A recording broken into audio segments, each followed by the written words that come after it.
Hi, this is a break from the usual content on my channel, but I've decided that yes, actually I really do want to get this off my chest, and I've got some time to fill before normal service resumes at the weekend.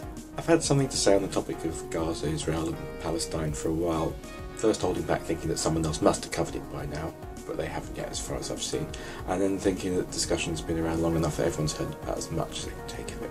Apparently not though, as I've just seen Johntheother add his views today, making a rather interesting case about the potential role of nuclear weapons.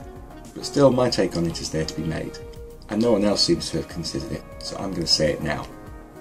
Whether you feel more sympathy for one side or the other, I don't have enough information to determine whether that sympathy is justified, but no matter how correct you might be about which side is more in the right, continuing to argue their case is not going to get any useful solution for anyone. The arguments and problems of this tangled web of political and religious issues cannot be simplified, and certainly not by me, but what can be simplified is the end result. People are being killed, and the most direct reason that any of these people are being killed is simple. We've seen it before in Northern Ireland and what used to be Yugoslavia. You may have seen it in countries nearer where you live. Someone on one side watched someone they care about be killed by someone on the other side. So they're responding by fighting back with two purposes in mind. One, to avenge the death of the person or people they care about.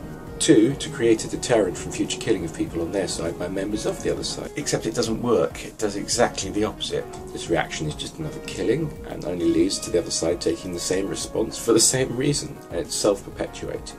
Attacking the other side is not going to bring back anyone who was killed, and it's only going to provoke more killing in response to the killing for which your side is now responsible. So what's the alternative? There's only one thing you can do that's different from killing people, and that's not killing people. One side, it doesn't matter which, is going to have to say enough is enough and stop fighting. Your first thought to this might be, but they'll be defenceless and get slaughtered.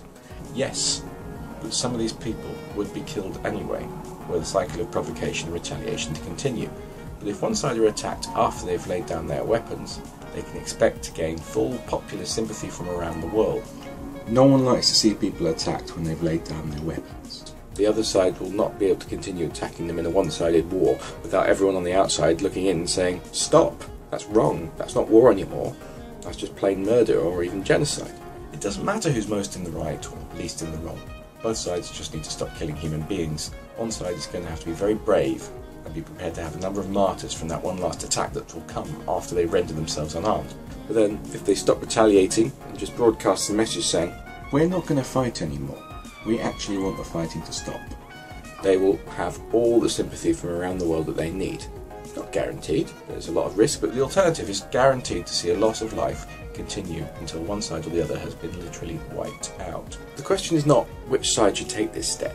To ask that would effectively be the same as the current debates over who's more in the right in this conflict, and takes us nowhere helpful. The question is, how do we make people realise that if all you ever achieve in life is to contribute to an endless cycle of killing other people, including people you care about, then you've wasted not only all the lives of the people in whose deaths you've been involved, but you've wasted your own life as well, even if you survive.